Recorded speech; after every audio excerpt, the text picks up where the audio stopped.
A book attacking the theological position of sedevacantism was recently published by the Seminary of the Society of St. Pius X, St. Thomas Aquinas Seminary.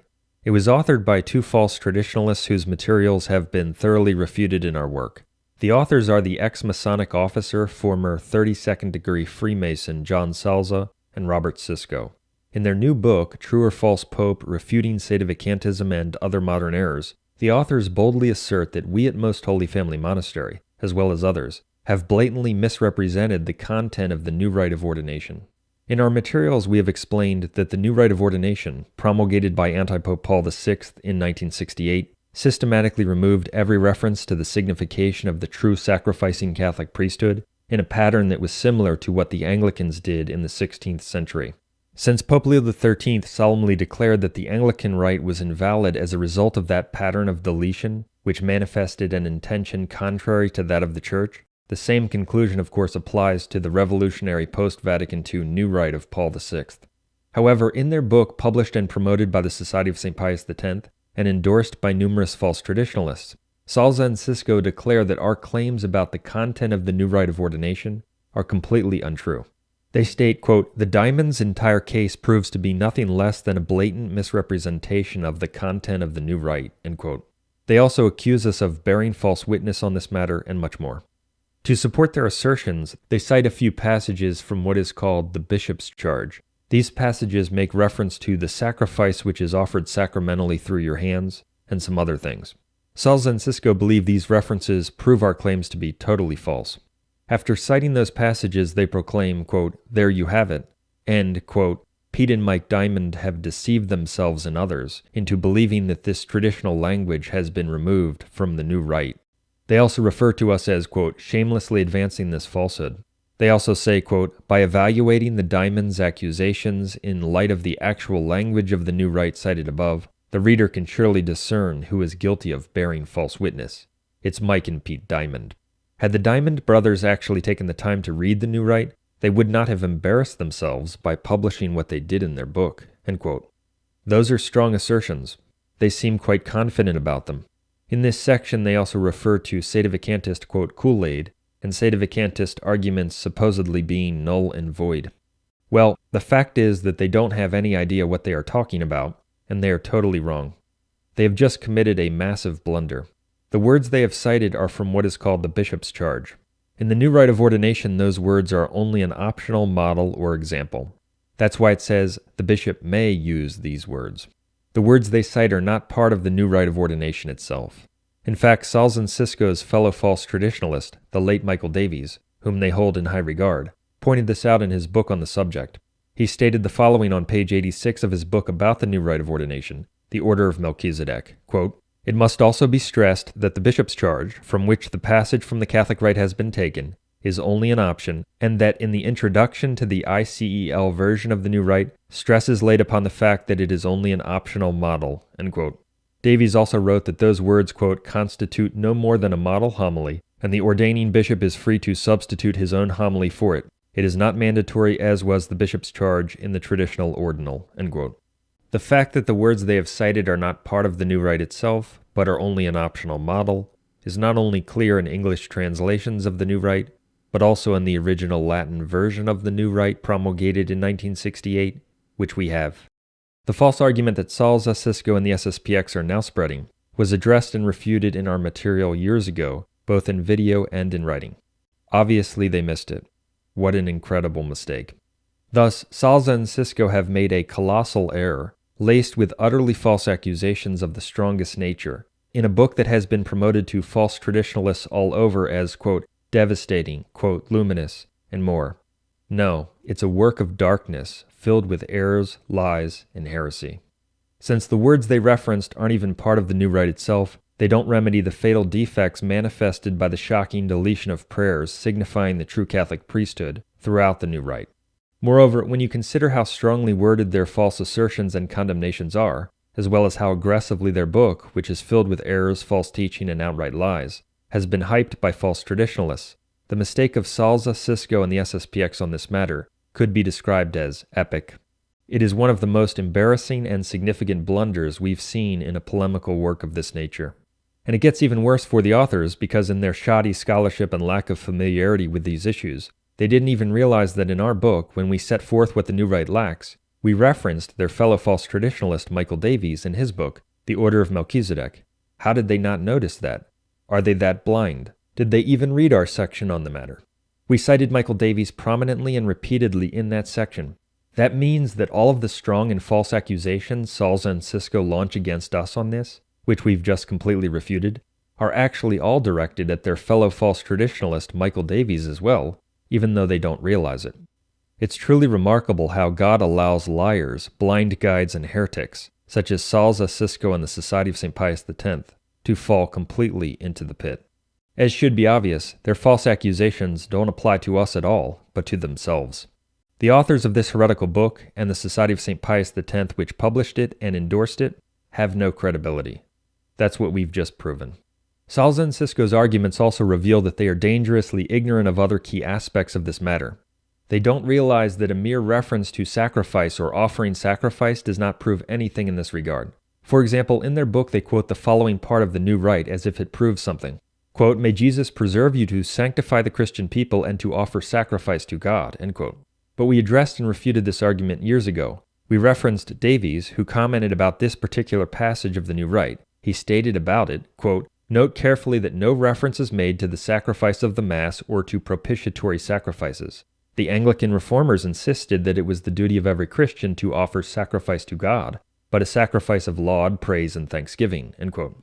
Since Anglicans themselves insisted on offering sacrifice to God, what matters when considering this issue of the new rite of ordination is not simply a reference to sacrifice, but rather the references and prayers which signify the unique powers of the sacrificing Catholic priesthood, and they have been eliminated in the new rite. That's the key consideration. That's why Davies, summing up the changes in the new rite of Paul VI, stated, quote, "As the previous section made clear, every prayer in the traditional rite of ordination which stated specifically the essential role of a priest as a man ordained to offer propitiatory sacrifice for the living and dead has been removed from the new rite of Paul VI. In most cases, these were the precise prayers removed by the Protestant reformers, or if not precisely the same, there are clear parallels." End quote. He also stated, quote, "There is not one mandatory prayer in the new rite of ordination itself which makes clear that the essence of the Catholic priesthood is the conferral of the powers to offer the sacrifice of the Mass and to absolve men of their sins, and that this sacrament imparts a character which differentiates a priest not simply in degree, but in essence from a layman." End quote. That's how Michael Davies summarized the facts about what the new rite does not contain. We referenced him numerous times when presenting those facts. Keep in mind that we don't endorse all of Davies' conclusions on these matters, which were flawed by his adherence to the counterchurch and the Vatican II antipopes. For instance, Davies admitted that after he first studied the new rite, his conclusion based on the evidence was that the new rite cannot be considered valid. He agreed that Pope Leo XIII's words about the Anglican rite, that it was invalid as a result of what was stripped from it, applied to the new rite. However, after some time Davies changed his view and decided that the new rite, despite its many problems, is to be considered valid because, according to him, Paul VI was a true pope, and a true pope could not promulgate an invalid sacramental rite. In his bad will, Davies refused to see the possibility, and indeed the reality, that Paul VI was an antipope, and therefore Paul VI's approval of the new rite didn't mean anything. Can you imagine pinning all of your hopes about the validity of the new rite of ordination on antipope Paul VI, a notorious heretic who rejected converting non-Catholics, praised false religions, wore the breastplate of a Jewish high priest, showed clear signs of being an infiltrator, and single-handedly tried to destroy the Catholic Church? Herein we find another powerful example of why recognizing the truth that the Vatican II claimants to the papacy are not true popes but antipopes is so important for a proper understanding of the current situation. Hence, we cite Davies when he reports facts about the content of the new rite and how its content differs from the traditional rite. Everything in the traditional rite of ordination which clearly indicated the unique powers a Catholic understands a priest to receive in ordination has been removed from the new rite itself. That's a huge problem. Many have drawn the correct conclusion from that fact, others through bad will have not. As our material explains, the correct conclusion is that the new rite's pattern of deletion, which is comparable to the Anglican rite's pattern, manifests a native character and spirit that is contrary to that of the Church, just as the Anglican rite did. That's especially true when one considers that the new rite was promulgated by a notorious heretic, antipope Paul VI, and that it was rolled out in the context of a liturgical and theological revolution. The New Rite was an important feature of Vatican II's revolutionary New Counterchurch. The New Rite is certainly invalid for the very same reasons the Anglican Rite was declared to be invalid by Pope Leo XIII. And keep in mind that even when a sacramental rite is established to be doubtful, it is to be treated as if it's invalid. By the way, even in the later version of Michael Davies' book, he makes statements which imply that Leo XIII's words about the Anglican Rite apply to the New Rite. He didn't seem to realize that a conclusion of invalidity must follow from such admissions. It's also very interesting that on the Society of St. Pius X's website, they reference Michael Davies' book, The Order of Melchizedek, numerous times. The FSSPX clearly believes that Davies' book is reliable and credible in reporting the New Rite's content, yet they have just published a book that unwittingly attacks Davies' reports about the content of the New Rite as, quote, a blatant misrepresentation, an act of bearing false witness, etc. Further, when referencing Davies' book, the FSSPX quotes a number of the passages that we cited in our book. After noting what was deleted in the New Rite, the FSSPX concludes, quote, the deliberate exclusion of the notion of propitiation in order to please Protestants could easily be considered as casting a doubt on the intention of doing what the Church does, namely of offering a true and propitiatory sacrifice, end quote. So, the Society of St. Pius X admits on its own website that the exclusion of the notion of propitiation from the new rite of ordination arguably casts doubt on the intention to do what the Church does. Since the intention to do what the Church does is necessary for validity, that means that according to the FSSPX's own website, some ordinations in the new rite can legitimately be considered doubtful as a result of what the new rite lacks. Yet they have just published a book essentially condemning the position that the new rite can be considered doubtful or invalid. Incredible. They are utterly blind to their inconsistency. That's a common characteristic of false traditionalists. Moreover, when Salza and Cisco on page 550 of their heretical book criticized Sedevacantists for, quote, infusing doubt into the minds of their flock about the validity of the new ordinations and consecrations, they are apparently completely unaware of their publisher's own position and history of doing just what they denounce, that is, of casting doubt on, quote, ordinations performed in the new rite. When you find such clear contradictions and hypocrisy, and a lack of awareness of their own positions, you know that you are not dealing with people of the truth. Further, as the Society of St. Pius X's website confirms, the FSSPX holds that the validity of the new rite must be evaluated on a case-by-case basis, taking into account the personal orthodoxy or intentions of the ordaining, quote, bishop. That was the position of Archbishop Lefebvre as well, but that's completely wrong. It serves to show that the FSSPX doesn't even understand sacramental theology. If a form or rite of ordination is defective, then the intention of the one using it is also considered to be defective by that very fact, as Pope Leo XIII taught. A proper intention is presumed when an acceptable form is used, unless there is a clear manifestation of a positive contrary intention, and a defective intention is presumed when a defective form is used. A defective form cannot be remedied or saved by the personal beliefs or, quote, orthodoxy of the one using that defective form or rite. The Church doesn't get into the person's mind, as Pope Leo XIII taught on this matter. Rather, if the person uses an acceptable form, he is considered for that reason to have the proper intention. But Archbishop Lefebvre, demonstrating his failure to understand this point, held that the intention of, quote, bishops using the new rite of ordination can be doubted based on what is lacking in the new rite, and therefore the intention of those using it would have to be considered on an individual basis. That's nonsense. He held the same position about people who offer the new Mass. The FSSPX website reports that Lefebvre believed that the new Mass can be either valid or invalid, depending upon the intention of the celebrant. The Society of St. Pius X has, through the years, taught the same thing. But that's completely false theology.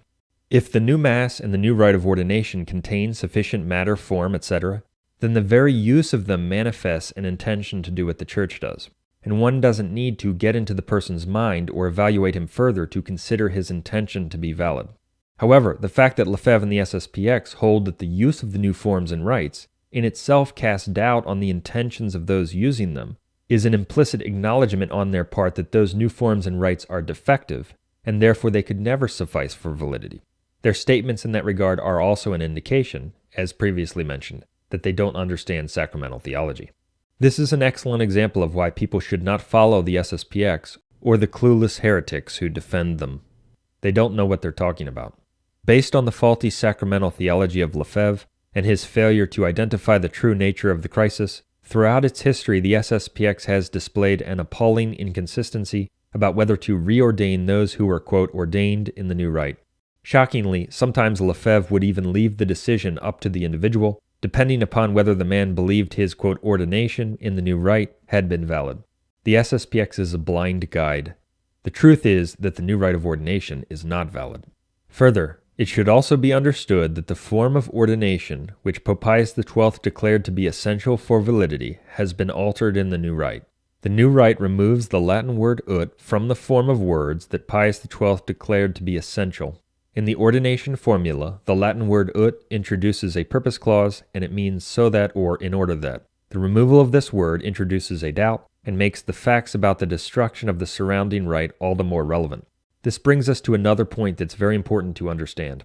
That is, Jesus instituted some sacraments in a specific way, in specie, while others he instituted in a general way, in genere.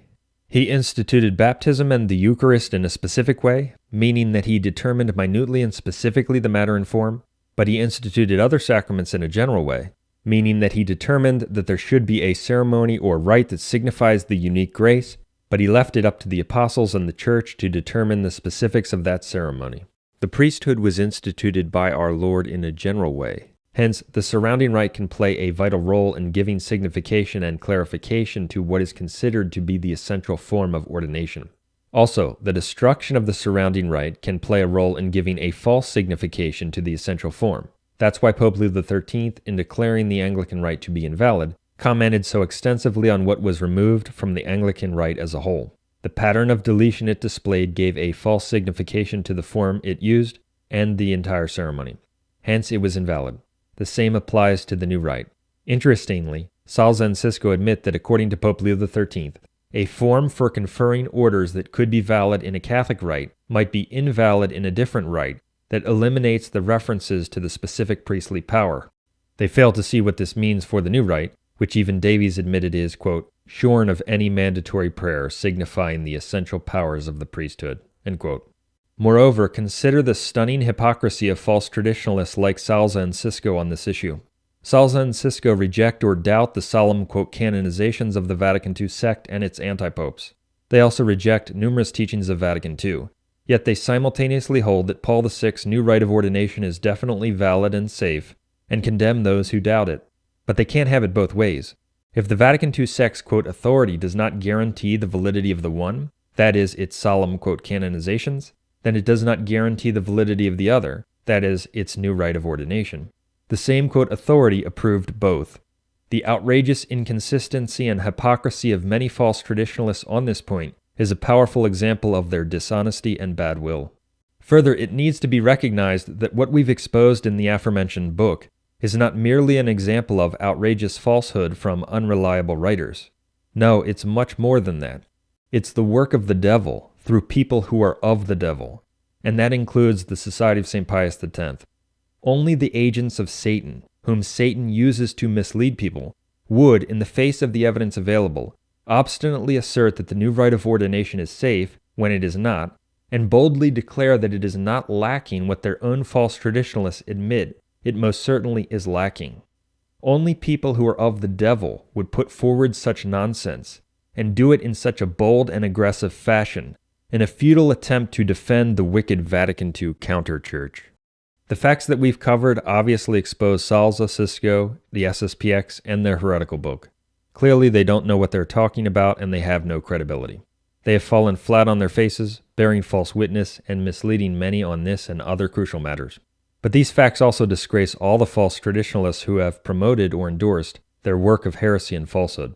Keep in mind that their heretical book endeavors to prove that the notorious heretic and apostate Jorge Bergoglio, anti-Pope Francis, is not even a heretic because, according to them, anyone who claims to be Catholic has to be declared a heretic in order to be considered a heretic. That is diabolical nonsense crushed by the teaching of the magisterium. It is completely refuted by the teaching of numerous councils and popes, as are material documents.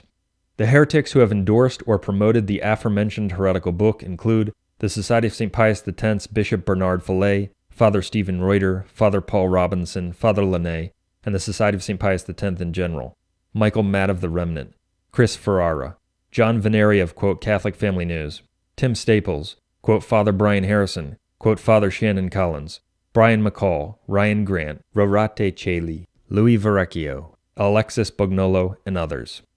Those people don't have any idea what they are talking about. They are blind guides and false teachers of the devil. They are all headed for hell and leading others there. They are defenders of the Vatican II sect, the prophesied end times counterchurch. If you rely upon such people or people like them, you will be deceived. If you follow them, you will be condemned. And what we've covered is just the tip of the iceberg, or rather the top of the garbage heap, in the heretical book we've been discussing. In addition to almost countless errors and false arguments, the book True or False Pope contains numerous outright lies. Soon we will expose more of them. For additional material that demolishes the false positions of the authors, see the description of this video.